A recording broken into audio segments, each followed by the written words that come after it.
I'm going to definitively show you why you need both. You need a circuit toner and you need a circuit tracer. Did really well, man. We already got 800 views in a day, which is great. We had a lot of questions live and I want to address this. I've got this in the horizontal format so I can cut this video up and show you guys the most useful information. I'm also hoping to get some interactive experiences. If you guys are here after the live, comment down below for any questions. But I'm going to definitively show you why you need both. You need a circuit toner and you need a circuit tracer. Now, I've talked about this before. I don't care what toner you buy. Make sure that it has the sensitivity light right here. And yeah, we're going to show you how to use this circuit tracer, which is just like the ideals. I've used all the ideals. I've used all this stuff professionally, everything. So last night we were live. We showed somebody how to use this. They had some questions and kind of brought to my attention that some people don't really know how to use this properly. So we're going to be doing that right now. Going to make it really simple. Also, I've got a tripod ready, so this should be way better quality than last night. We got a plug here. Now, the deal with this plug is I need to put a spark guard on this plug because I've got wood receptacles. Finished surface is set back more than a quarter inch, so we had to have a spark guard here. Before I put that on here, I've got access to these lugs. This plug is energized right now, so it's going to help me access this. Once I put the spark guard on, all bets are off. It's not going to be as easy to get access to these lugs. So I figured I'd make this video right now before I put the spark guards on, and why not do it live? Now, I'm on horizontal format, so but if you have any questions, let me know. First thing we're gonna do, we're gonna get our ET450 here, or your transmitter, basically, right? Got the transmitter. I attached a wire to mine.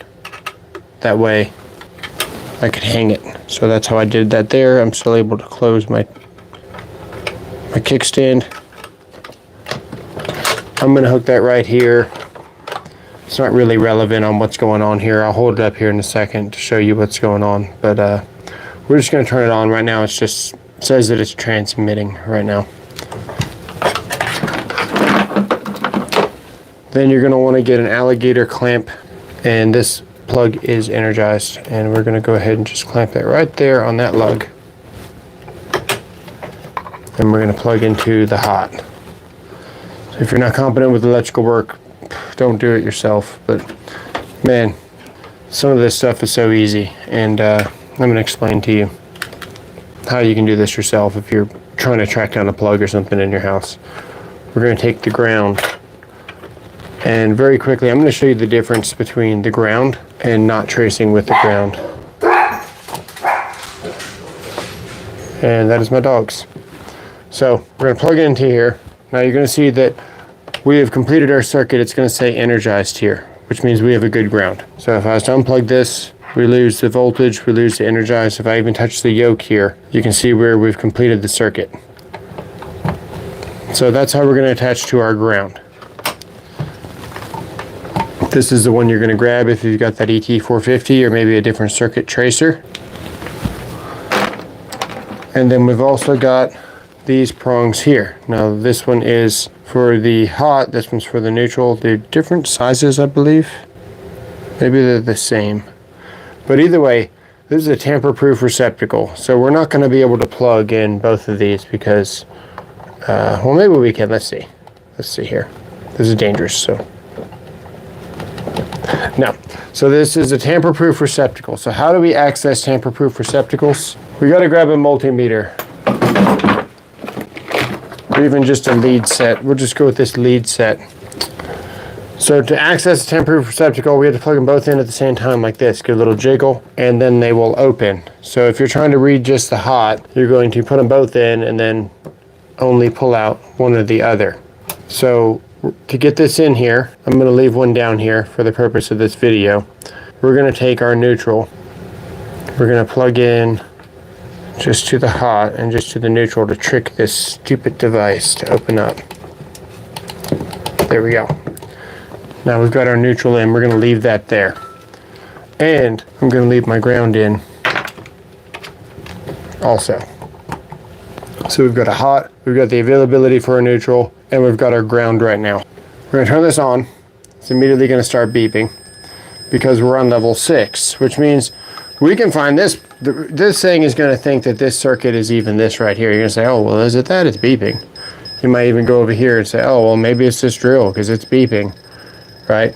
So you can see where you wanna turn the sensitivity down to start tracing. So that's what we're gonna do. We're gonna go down to level 1 here, and we're gonna go to the source wire. This is our source wire. This is our source wire. We're not interested in the ground right now. So this is our source wire. We're gonna go right here without touching it, and we're gonna dial up. What's up, Jamie? We're gonna dial up until we get, I mean, a pretty definitive result there. You're gonna have 99. That's definitely gonna be our wire here. Now that we dialed this in, level 3, level 4 is really ideal when you're tracing through walls and stuff. I'll show you that in a second. We're just gonna leave it level 3. We're gonna go back over here where we're getting 70 and 40, and you see here where we're not getting anything. No, this circuit is on. This circuit is energized right now. This is the difference between a toner and a tracer. The tracer, we can have the circuit on, but it's not going to be as accurate as a toner for pinpoint accuracy. And that's why this video is to show you why you actually need both. And it's also to show you why you want to trace on the ground, not the neutral. And it's also going to show you the usability of both tools in the same scenario. So I just saw that I can see the chat now. It only pops up for a second. So if for some reason I haven't answered your question already, just ask again. Okay, so we're just going to leave this here. I got to hang in here. That's just how I have my toner, right? Now we're ready to trace. So we got level 3, right? We know we're going to be very accurate, which means I wired this last night. So last night we added all this table, we added all this light, and we added these plugs. Now, just like I mentioned before, I need spark guards, so I haven't closed these up yet. But you can see here where I'm able to identify possible wire through the wall. We really want signal 4 for this, and you really want to hold your toner on its side to get the better response here. Now we're getting a 30 here. Now 30 doesn't sound like a lot, okay? What's up? 30 doesn't sound like a lot, but with this tracer, dude, I can go to any plug in my house and I'm not gonna get a 30. This thing is so accurate. I can go to a couple of different places in my house right now. I'm not gonna get a response anywhere else. See how we're getting beeps over here? Getting beeps over here. Getting some beeps in the wall as the wire passes through and goes from one side to the other side. And that's the power of dialing this thing in. If you're trying to trace at level 6, you're never going to get this. The other thing that we're doing here, we're tracing with the ground. Let me show you what happens when we trace with the neutral. When we trace with the neutral, we get a lot more signal strength, which is useful for tracking down circuits outside, underground, things like that. But you can see where I'm already level 4 right here. I'm just going to leave this right here. I'm going to unplug the neutral, and we're going to plug back into the ground here. See where we're getting 0? Yeah, 0 in the ground, right? We're in the ground, okay?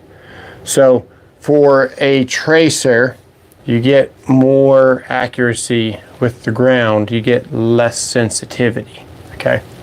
Let me go back to the neutral here. Immediately jumps up to about 35, 36. Let's go down here now, tracing with the neutral instead. Let's see the difference. Let's go over here. We're getting a way better signal strength through the wall. See as we're coming through. We're actually getting some positivity on the plug here. But remember, we're tracing on the neutral. So we're gonna get a lot more sensitivity because we've got the whole circuit, basically. Burgers and bacon every day. So yeah, you can see the difference here of the neutral versus the ground. The neutral is gonna give you more power for a tracer. Let's go to a different plug in the house and let's see what we can get using the ground. So we're only getting 30.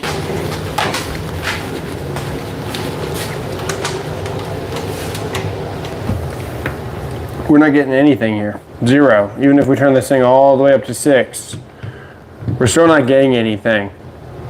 So 30 doesn't sound like a lot, but if you've got this thing dialed in correctly, you're not going to get a 30 anywhere else in your house.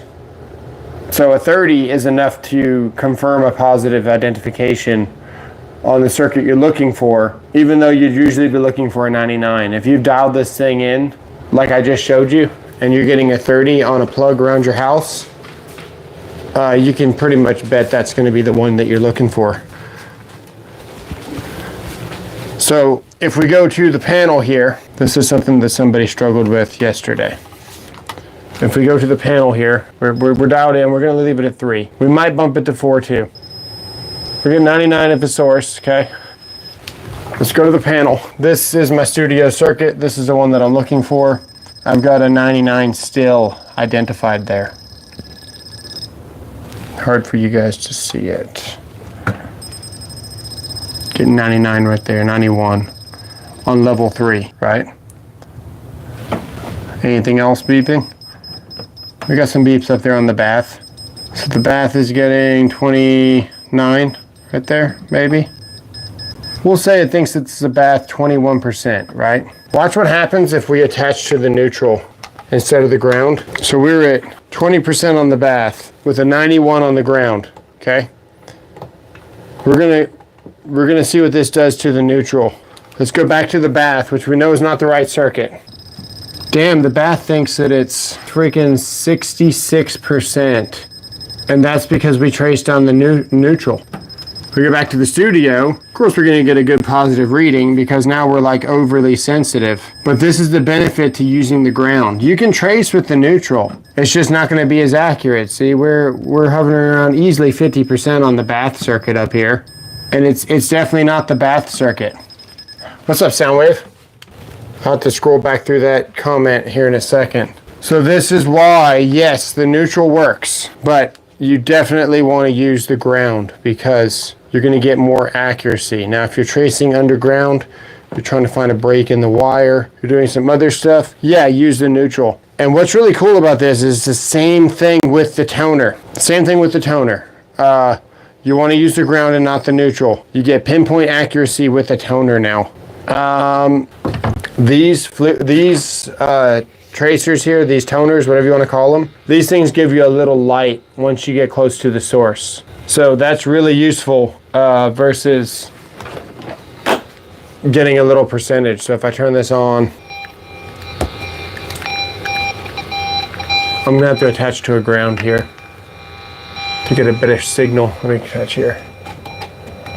So right now what I did was I attached the, I clipped to the yoke of that receptacle to increase my signal strength. Then we're gonna dial this all the way down, and then we're gonna dial this up probably 4 times. You see that toning right there, that little pulse right here? See that pulse? That's basically what you want.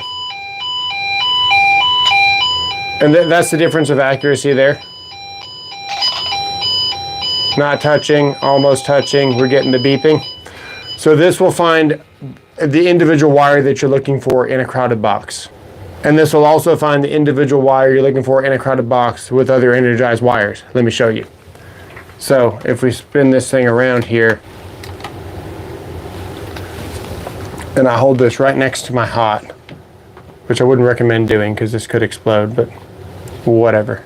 We're gonna get our humming because it's energized, but I'm also gonna get, even though it's humming, it's not really lighting up. And now you can see where you're getting that difference. Even though I'm right on this energized circuit here, you can see where the light actually lights up when I find the wire. So even in a crowded box, you can still find the circuit that you're looking for when some are energized and some aren't. You're gonna get the humming because it's picking up all that other electromagnetic flux lines, I guess you would say. That's what it's picking up on. And it's buzzing at us saying this is energized, but also once you find the other wire that you're looking for, this light's gonna turn on with pinpoint accuracy compared to a toner. A toner, if I bring this here, or a tracer, sorry. A tracer, if I bring it here real close, I'm at 99% way the hell out here on level 4. So yeah, you would have to turn this thing all the way down to where who even knows how reliable it is.